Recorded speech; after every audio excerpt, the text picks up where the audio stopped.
호주 대륙은 대한민국 면적의 77배에 해당하는 세계에서 6번째로 큰 대륙입니다. 하지만 인구는 고작 2,700만 명에 불과해서 대한민국의 반 정도밖에 안 되죠. 인구 밀도가 어마어마한 차이가 있습니다. 이 호주 인구의 대부분인 80% 정도는 동남부를 중심으로 하는 해안선에 집중해서 살고 있는데요. 호주 면적의 대부분을 차지하고 있는 중앙과 서쪽의 황토색 부분은 사람이 살 수 없는 오지이기 때문입니다. 그곳을 흔히 아웃백이라고 부르죠. 여러분이 알고 계시는 식당 이름이 거기에서 나왔습니다. 말 그대로 황무지 같은 곳이어서 도저히 사람이 살 수 없고 아무것도 할 수 없다고 보지만 엄밀히 보면 사실이 아닙니다. 그곳에서는 양을 치는 목축업이 진행이 되고 있고 밀농업도 잘 되고 있습니다. 아니, 물이 없는 아웃백인데 어떻게 그것이 가능할까 생각하시겠지만 이 호주에는 땅 밑에 지하수가 모인 큰 그릇과 같은 그 지하수 분지가 19개나 있다고 하는데 그 중에서도 가장 큰 것을 대찬정 분지라고 부릅니다.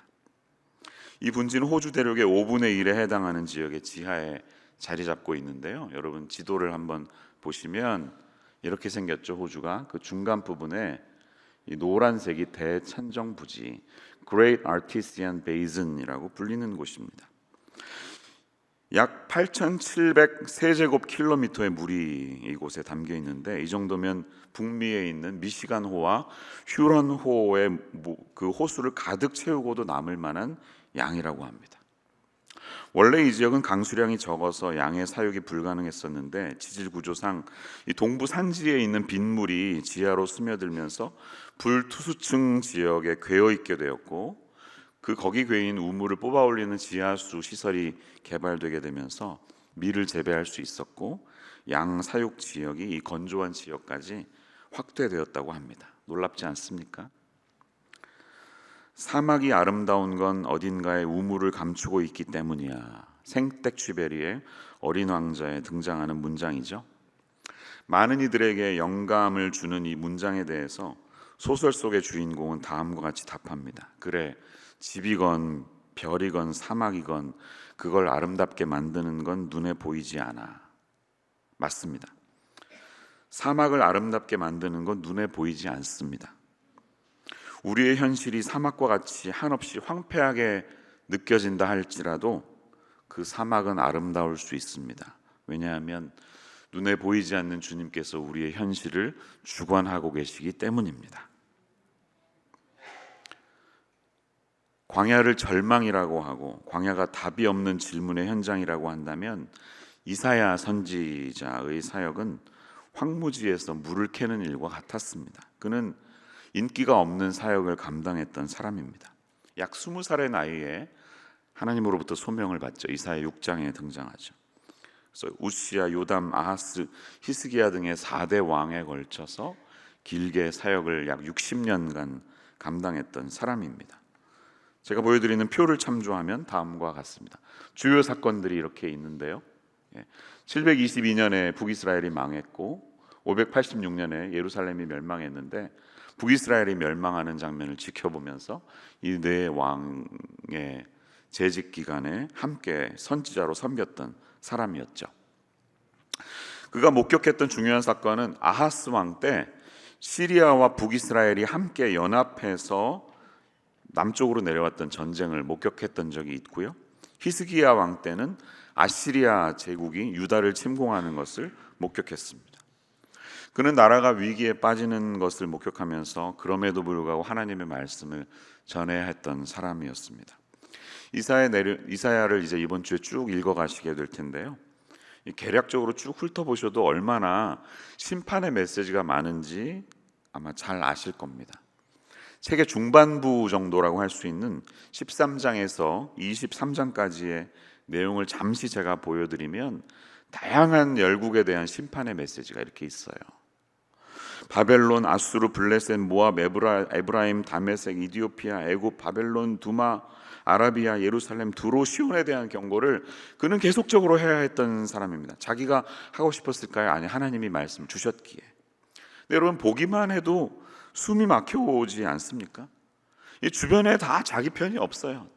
다 안티, 어게인스트 하는 거니까 모든 나라를 향해서 이 경고와 심판의 메시지를 보냈던 그의 심정이 어떠했겠습니까? 한번 상상해 보십시오. 오늘 12장에 오기 전까지 이사야의 본문 7장에서 10장의 내용도 마찬가지입니다. 당대의 현실이 얼마나 암울한지를 가감없이 보여주고 있어요. 그때의 상황이 얼마나 심각하면, 하나님이 오죽하면 이사야의 두 아들의 이름을 이렇게까지 지으라고 하셨을까 생각을 해봅니다. 여러분 잘 아시다시피 첫 번째 아들은 스알야숲이라는 이름이에요. 7장 3절에 등장합니다. 나중에 한번 찾아보세요. 스알야숲은 남은 자가 돌아온다 하는 뜻이에요. 남은 자가 돌아온다. 유다를 침략한 사람들이 패배해서 적군의 남은 자들은 돌아간다는 뜻인데, 그것은 무엇을 말합니까?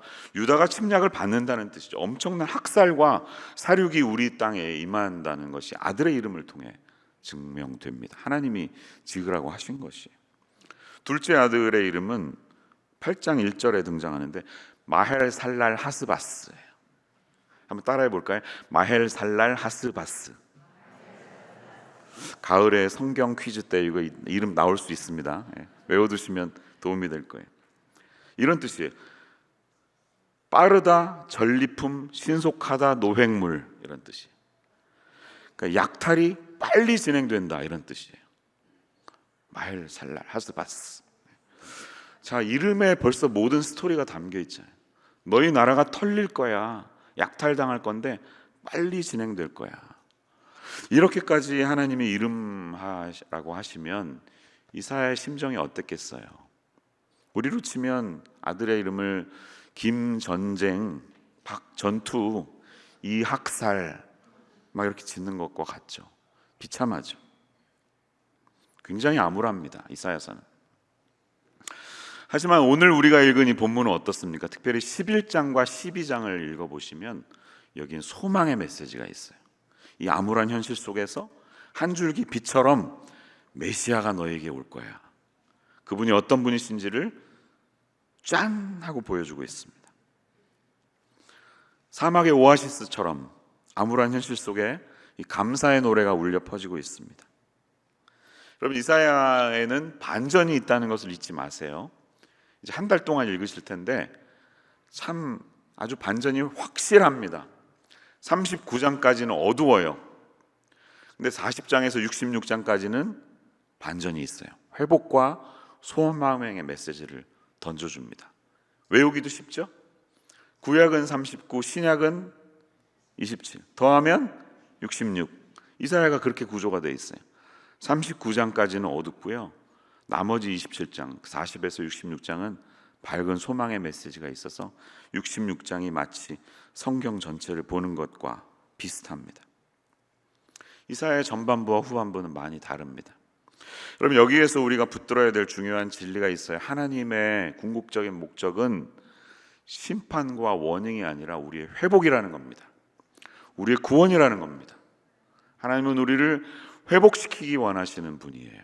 우리가 좋아하는 말씀, 모든 그리스도인들이 아는 말씀, 요한복음 3장 16절 아시죠?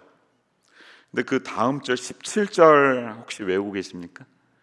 요한복음 3장 17절은 이렇게 말해요. 한번 읽어볼게요. 시작.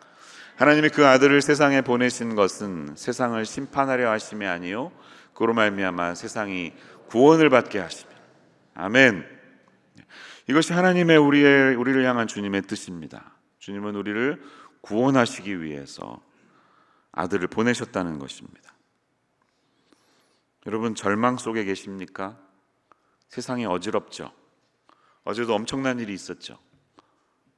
도널드 트럼프 전 대통령이 암살 위협을 받았습니다. 정치적인 진영을 떠나서 이렇게 21세기에 암살을 시도한다는 것은 참 비참한 것입니다.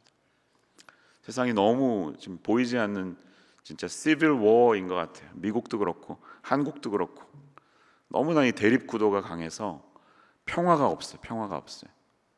많은 사람들이 분노에 가득 차 있어요. 이런 모습을 보면서 우리는 절망합니다. 우리의 삶은 어렵고 그런 현실이 우리에게 있지만 그럼에도 불구하고 우리는 하나님 앞에 감사의 노래를 불러야 할 줄로 믿습니다. 오늘 이 감사의 노래를 부르자, 이게 설교 제목인데요, 우리의 삶이 어렵지만 여전히 감사의 노래를 불러야 할 이유가 어디에 있을까요? 오늘 12장 본문 속에서 주시는 교훈을 붙들고 오늘 예배를 마치면서 우리 뜨겁게 감사의 찬양을 주님께 올려드리는 이 시간이 되시기를 축원합니다. 첫 번째, 우리가 감사의 노래를 불러야 할 이유는 하나님은 진노가 변하여 위로를 주시는 주님이시기 때문입니다. 우리에게 주님은 위로를 주십니다. 1절 말씀을 다시 같이 읽어보겠습니다. 12장 1절 시작. 그날에 내가 말하기를 여호와여 주께서 전에는 내게 노하셨사오나 이제는 주의 진노가 돌아섰고 또 주께서 나를 안위하시오니 내가 주께 감사하겠나이다 할 것이니라. 아멘. 여기에 반전, 전환이 있습니다. 전에는 저에게 노하셨지만 이제는 주님의 진노가 돌아섰습니다. 이게 얼마나 소망이 됩니까? 그리고 저를 주께서 안위하실 줄을 제가 압니다. 이렇게 노래하고 있는 것이에요. 전에는, 이제는. 이게 사실 복음의 내용이 아닙니까, 여러분?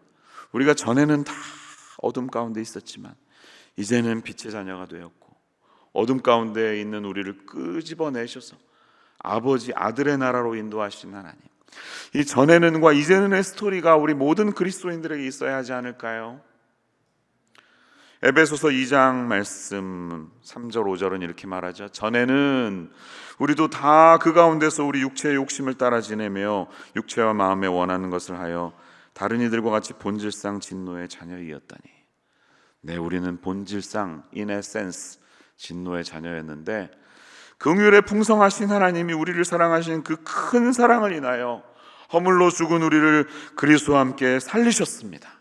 그리고 우리가 은혜로 구원을 받은 존재가 되었습니다. 할렐루야. 우리에게 이 전에는 이제는의 스토리가 있기를 간절히 축원합니다. 저와 여러분의 인생이 주님이 우리를 찾아주시기 전에는 얼마나 비참하고 허무했습니까? 전에 예수를 알기 전에 나의 모습이 어땠는지 오늘 잠시 한번 기억해 보세요. 저의 경우에는 어린 시절부터 예수님을 믿었지만 이런저런 방황의 시간을 거쳤습니다. 그러다가 이제 대학교 4학년쯤 젊은 시절에 예수님을 이제 구체적으로 만났는데요, 그때 제 삶 속에 일어났던 확실한 변화가 있다면 인생에 있었던 이 허무한 마음, 감정들이 사라져버린 것입니다. 삶이 참 허무하다는 마음이 그때 이후로 한 번도 일어나지 않았습니다. 물질적으로나 여러 상황 속에서 여전히 저는 힘든 시간을 지나가고 있었지만 20대 중반에 저를 만나주신 주님이 제게 주신 선물은 말할 수 없는 평강이었습니다. When peace like a river attendeth my soul, 내 평생에 가는 길 순탄하여 늘 잔잔한 강 같듯이.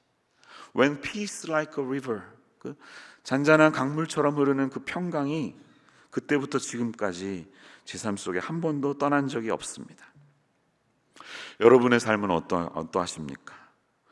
우리의 인생이 그리스도를 만나기 전과 만난 후의 변화가 얼마나 크고 급격했는지를 잊지 않는 우리가 되어야 할 줄로 믿습니다.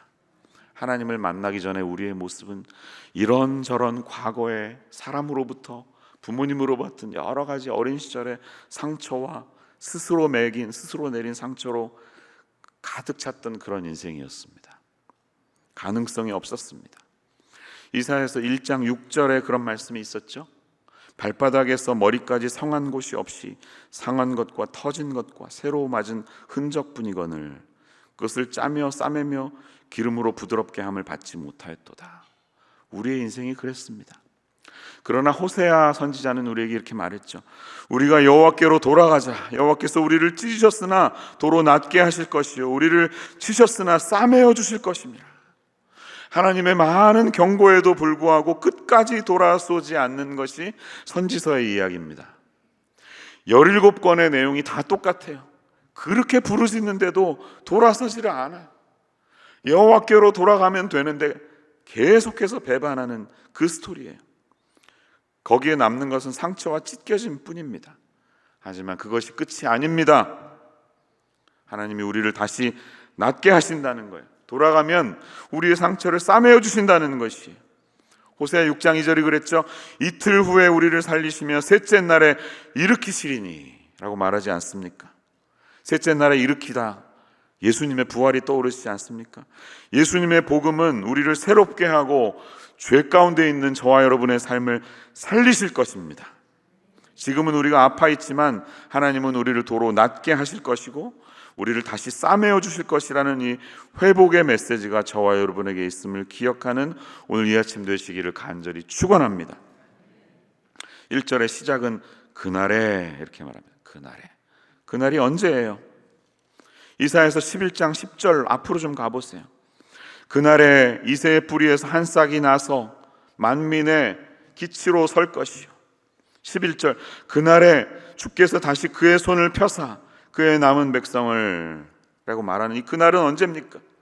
메시아의 오심을 기다리는 상황이 아니겠습니까?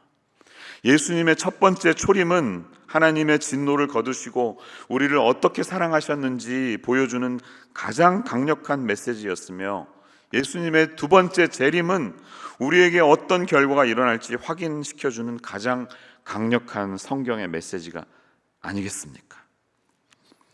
이사야가 이 메시지를 선포하고 있는 현재는 국가적인 재난 가운데 머물러 있는 시기입니다. 사이렌이 울리는 거예요. 윙 윙 하면서 워닝 사인이 울리는 시간입니다. 하지만 이사야는 그날에는 감사의 찬양이 있을 것이라고 잊지 않고 예언하고 있습니다. 이사야 선지자의 시선은 죄 때문에 일어났던 심판이라는 과거에만 머물러 있지 않았고, 그로 인해 우리가 지금 겪고 있는 현재에 머물러 있지도 않았습니다. 이사야는 심판과 고난 너머에 있는 그 구원이 임할 것을 확신하며 메시지를 전하고 있는 것이에요. 예언자는 그렇게 돼야 됩니다. 단지 예언자는 죄에 대한 심판만을 선포하지 않습니다. 우리가 회개하고 돌아설 경우에 반드시 해결책이 무엇인지도 함께 제시하는 사람이 예언자입니다. 사랑하는 여러분, 우리의 해결책은 오직 예수 그리스도 안에 있음을 기억하시기를 축원합니다. 진노와 심판이 하나님의 본래 의도가 아님을 붙드시는 오늘이 되시기를 축원합니다. 하나님은 당신의 진노를 돌이켜서 우리를 위로하시는 주님이신 것을 기억하며 감사의 노래를 들으시는 성도님들이 되시기를 바랍니다. 두 번째, 우리가 감사의 노래를 불러야 할 이유는 두려움이 변하여 신뢰를 주시는 주님이시기 때문이죠. 본문의 2절 말씀을 같이 읽어보겠습니다. 시작. 보라, 하나님은 나의 구원이시라. 내가 신뢰하고 주 노래시며 나의 구원이시니라. 아멘. 여러분, 어린 시절에 이 가사를 근거로 찬양을 불렀던 분도 많으시죠? 보라, 하나님은 유명한 찬양이에요. 모든 사람들이 잘 익숙하게 알고 있는 찬양입니다. 근데 하나님은 두려움을 변화시켜서 주님을 의뢰하고 신뢰하게 하시는 주님이라고 고백하고 있습니다. 두려움은 우리를 무너뜨리는 사탄의 가장 강력한 무기입니다. 골짜기, 깊은 골짜기로 내려가시면 그림자가 크게 보이죠. 하지만 그림자는 실체보다는 더 크게 보인다는 사실을 잊지 마세요. 그림자는 실체가 아닙니다. 그림자는 실체보다 더 큽니다. 실체가 아닌 것 때문에 두려움에 빠져서 내가 죽게 되었다고 착각하지 마세요. 다윗의 고백처럼 내가 사망의 음침한 골짜기를 다닐지라도 해를 두려워하지 않을 것은 주께서 나와 함께 하심이라. 이 다윗이 고백한 것을 잊지 마십시오. Even though I walk through the valley of shadow of death, 죽음의 그림자의 골짜기. 그림자는 실체보다 더 커요. 그림자를 보고 두려워할 이유가 없다는 것입니다. 그것이 현상이 아닙니다. 미국의 국립표준국 NIST에 따르면 어떤 도시에 7블럭이 100피트의 높이로 안개가 자욱하게 덮여 있다고 하면 아주 띡하잖아요. 아무것도 안 보이고 7블럭이면 굉장히 크지 않습니까? 전혀 한 치 앞이 안 보여도 이 안개를 쫙 물로 축소하면 한 컵밖에 안 된대요. 물 한 컵이에요. 삶에 갑자기 우리에게 찾아와서 우리를 두렵게 하는 요소들이 있죠. 그런데 그 요소가 그림자임을 기억하십시오. 실체가 아닙니다. 그 실체가 드러나면 한 컵밖에 안 돼. 이거 한 컵이에요. 그냥 아무것도 아닌 거예요. 여러분, 그러니까 깊은 골짜기에 있을 때는 함부로 판단하지 마세요. 그냥 지나가야 됩니다. 버텨야 됩니다. 깊은 골짜기에 내려가서 내 인생 끝이야, 다 끝났어, 이렇게 판단해버리지 말라는 거예요. 힘들지만 거기를 지나 나오고 지상에 나오면 실체가 보인다는 것입니다. 자, 그러면 어떻게 우리가 이 두려움에서 하나님을 향한 신뢰함으로 벗어날 수가 있을까요? 믿음의 위기가 왔을 때 그것은 처음 사랑을 기억하는 것입니다. 한번 저를 따라해 주세요. 처음 사랑을 기억하자. 처음 우리를 만나 주셨던 그 구원의 감격과 하나님의 따뜻함을 잊어버리지 마세요. 그 구원의 감격을 놓치지 않는 우리가 되어야 합니다. 이 2절 말씀의 특이점은 큰 따옴표가 되어 있다는 것입니다. 한글에는 물론 없지만 영어 성경에는 큰 따옴표가 되어 있어요. 인용이죠. 인용. 어디서 인용했을까요? 하나님은 나의 힘이시고 나의 노래시며 나의 구원이심이라. 얼마나 많은 그리스도인들이 노래합니까? 시편에도 많이 등장했죠. 다윗도 여러 번 인용했습니다. 그러나 오리지널은 모세의 고백이었습니다. 원래는. 지금 예레미야는 BC 700년 정도에 살고 있잖아요. 다윗은 BC 1000년에 살았던 사람이에요. 근데 BC 1500년에 모세, 예레미야보다 700년 전에 모세가 했던 고백을 다시 떠올리면서 찬양하고 있는 것이에요. 언제? 홍해를 건너기 직전에 열심히 도망쳐 왔습니다. 6월절 지나면서. 근데 홍해를 만났어요. 이제 우리 다 끝났다. 왜 우리를 데려왔냐 하면서 막 불평을 늘어놓고 있었죠. 백성들이 그 검푸른 바다를 보면서. 그러자 모세가 뭐라 그럽니까? 14장 13절에 보면 출애굽기, 너희는 두려워하지 말고 가만히 서서 여호와께서 오늘 너희를 위하여 행하시는 구원을 보라, 이렇게 말합니다. 오늘 너희를 위하여 행하시는 구원을 보라. 너희가 오늘 본 애굽 사람을 영원히 다시 보지 아니하니라, 이렇게 말씀합니다. 그리고 그가 공언한 그대로 엄청난 일들이 그 눈앞에서 벌어지죠. 그가 지팡이를 탁 쳤을 때 큰 동풍이 밤새도록 바닷물을 물러가게 하는 엄청난 사건 앞에서 경이로운 마음으로 바다를 이 백성들은 건너갔을 것입니다. 그리고 나서 출애굽기 15장으로 가면 너무나 감격해서 모세와 백성들은 노래를 부르죠. 찬양의 노래가 출애굽기 15장에 있습니다. 15장 1절과 2절은 이렇게 고백하고 있어요. 같이 읽어볼게요. 시작. 이때 모세와 이스라엘 자손이 노래로 여호와께 노래하니 일렀으되 내가 여호와를 찬송하리니 그는 높고 영화로우시며 말과 그 탄자를 바다에 던지셨음이로다. 여호와는 나의 힘이요 노래시며 나의 구원이시로다. 그는 나의 하나님이시니 내가 그를 찬송할 것이요 내 아버지의 하나님이시니 내가 그를 높이리로다. 아멘. 여러분, 이스라엘 백성들에게 이 출애굽 사건은, 홍해의 바다를 건너간 사건은 도저히 잊을 수 없는 완전한 하나님의 구원에 대한 기념비적인 사건일 것입니다. 그렇죠? 홍해를 건넌 이후에도 계속해서 불평하고 하나님에게 원망했던 사건들이 광야 속에서 일어났었습니다. 그러나 그럴 때마다 다시 그 처음 구원을 감격했던 그 자리로 돌아가야 합니다. 우리는. 그리고 그 구원을 노래해야 합니다. 주 여호와는 나의 힘이시며 나의 노래시며 나의 구원이심이라. 이렇게 그 처음 받았던 구원의 감격을 우리가 노래할 때 우리는 두려움에 빠지지 않고 하나님의 실체를 볼 수 있을 줄로 믿습니다. 모세와 백성들이 불렀던 그 노래를 500년 후에 다윗이 다시 불렀고, 다시 300년 후에 이사야가 다시 인용하면서 그 노래를 부른 것처럼 저와 여러분의 인생 속에서 우리를 만나 주셨던 그 하나님 앞으로 다시 돌아가야 할 그 자리는 어떤 자리입니까? 그때가 언제입니까? 우리 교회에도 이 산상기도회를 참 좋아하는 장로님들이 계세요. 어떤 장로님의 고백을 들으니까 인생의 가장 어려운 시절에 그 금식기도원에 가서 하나님을 정말 구체적으로 만났대요. 그래서 그 기도원에 대한 애착이 있으십니다. 여러분, 그런 어떤 장소가 있는 것은 참 귀한 것입니다.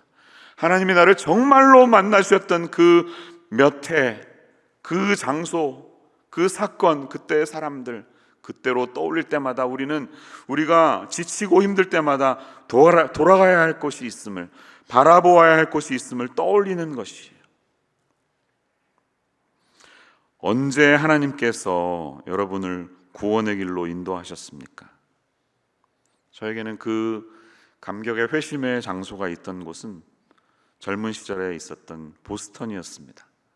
벌써 가본 지 몇 해가 되었지만 그곳에 갈 때마다 저는 찰스 강의 아름다움보다도 신혼살림의 담콤함보다도 첫 아이가 태어났던 기쁨을 맛보았던 그때의 추억보다도 23세의 젊은 방황하는 청년 하나를 구체적으로 만나주시고 불러주셨던 하나님의 그 따뜻함을 잊지 못하겠습니다.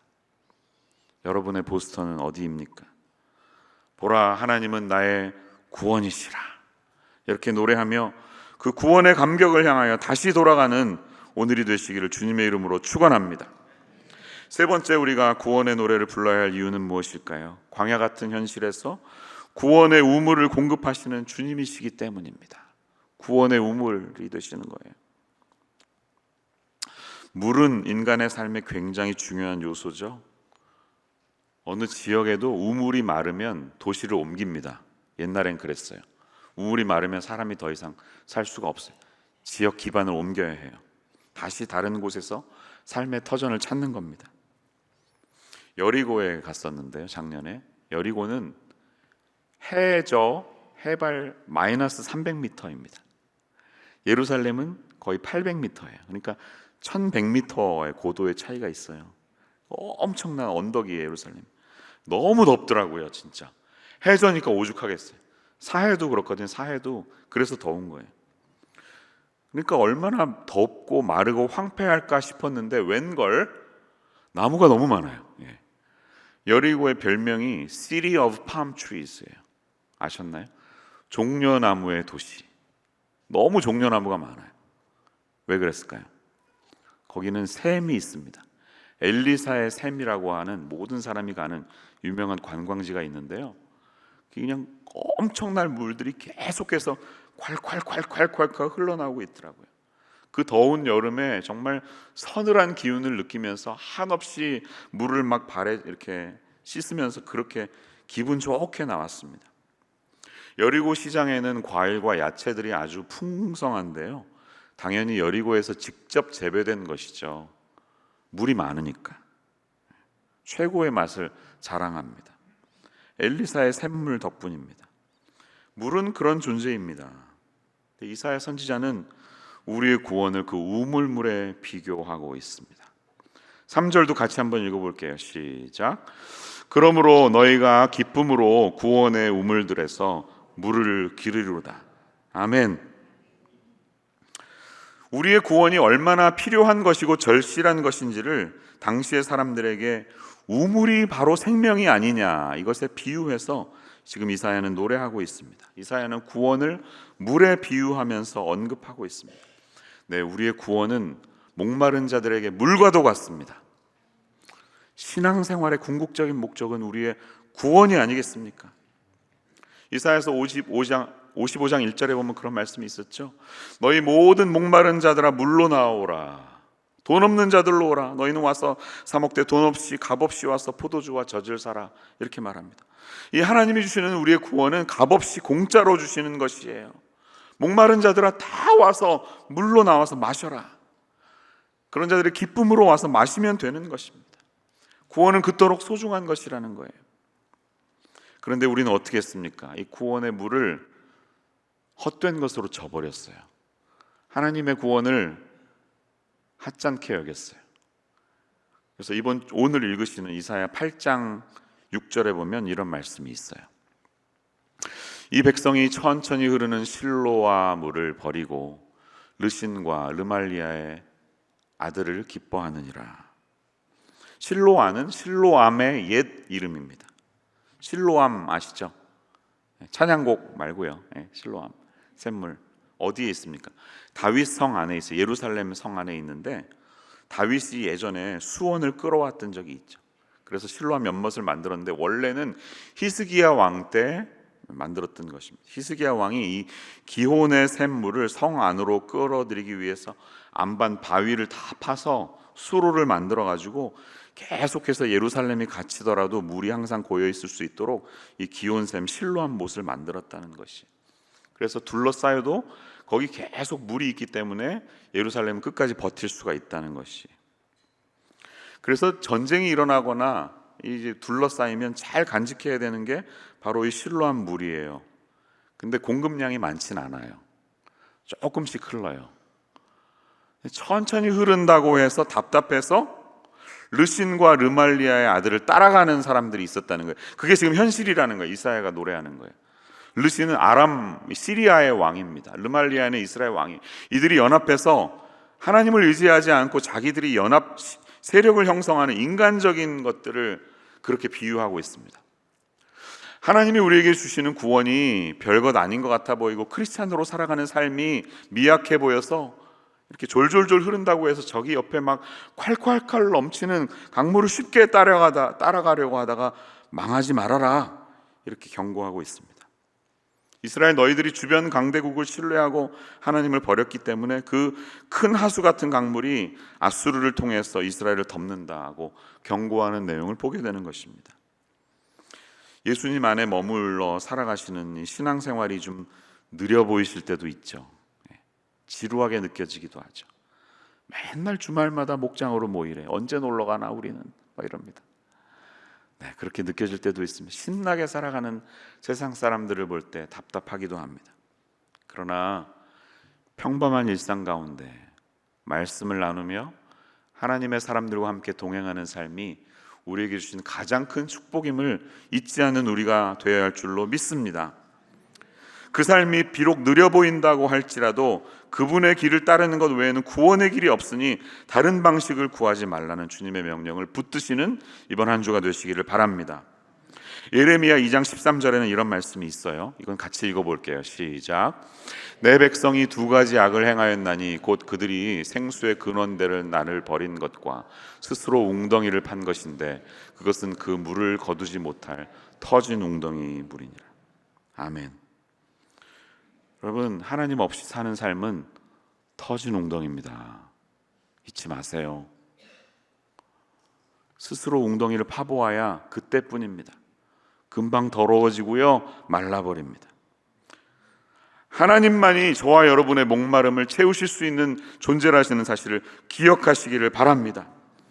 하나님 외에 다른 웅덩이를 파서 그 물을 가두어 두어도 우리의 그 하나님을 향한 갈증, 이 진정한 영원을 향한 갈증은 사라지지 않습니다. 그분을 만날 때에만 진정한 구원의 목마름이 채워진다는 사실을 기억하시기를 바랍니다.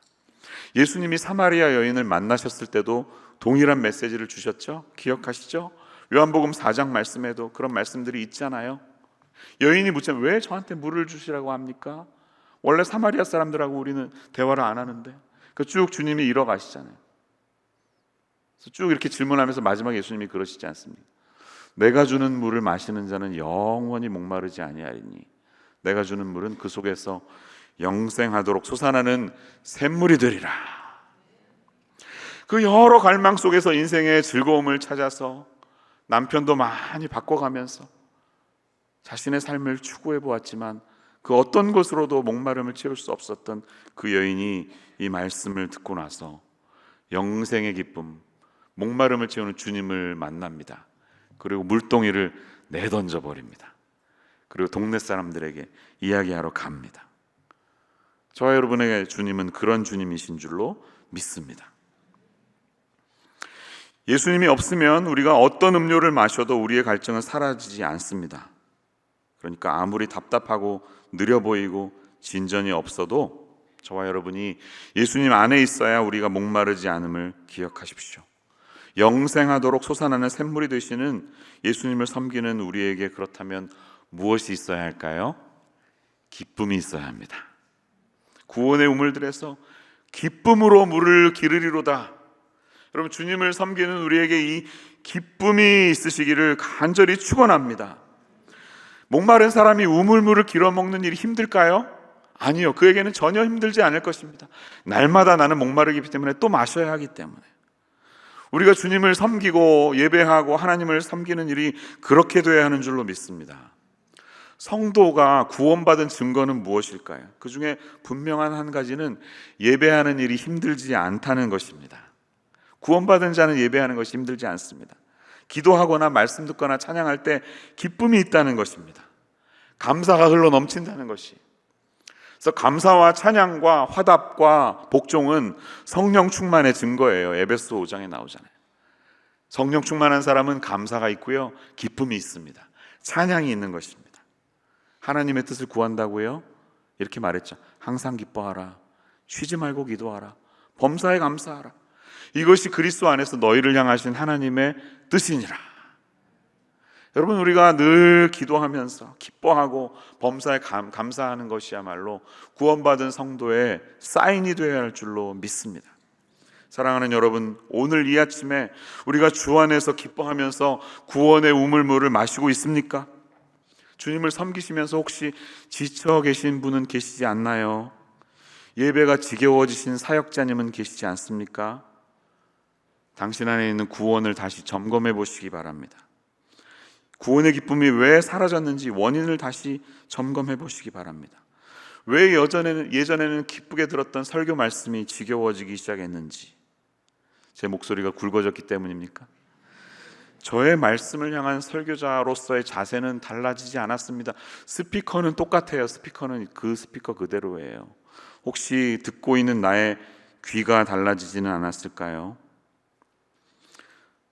청중인 나의 마음의 상태를 점검해 보시기를 바랍니다. 나는 오늘 기쁨으로 우물물을 걷고 있는지, 그리고 이 하나님의 행하심을 선포하고 전하고 싶은 그 열정이 있는지.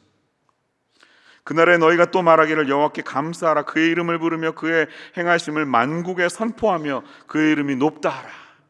그 주님을 향해서 이것을 증거하려고 있는 열정이 내 안에 있는지 확인할 수 있는 이 시간이 되기를 바랍니다. 그러며 감사와 기쁨으로 여호와의 선하심과 인자하심을 크게 노래할 수 있는 우리 모두가 되시기를 주님의 이름으로 축원합니다. 같이 기도하겠습니다. 하나님 아버지의 선하심과 인자하심을 찬양합니다. 우리에게 주신 하나님의 구원이 얼마나 크고 놀라운지요. 어둠 가운데 있지 아니하고 빛으로 우리를 옮겨주셨던 그 구원의 감격을 다시 회복하게 하여 주시옵소서. 처음 사랑, 처음 구원의 감격을 회복하게 하여 주시옵소서. 영원히 목마르지 않는 영원한 샘물이 되시는 예수님 안에만 진정한 기쁨이 있음을 기억하며 하나님을 섬기는 우리에게 기쁨으로 구원의 우물물을 길어드리는 즐거움이 있기를 소망하며 우리를 구원하신 예수님의 이름으로 기도합니다.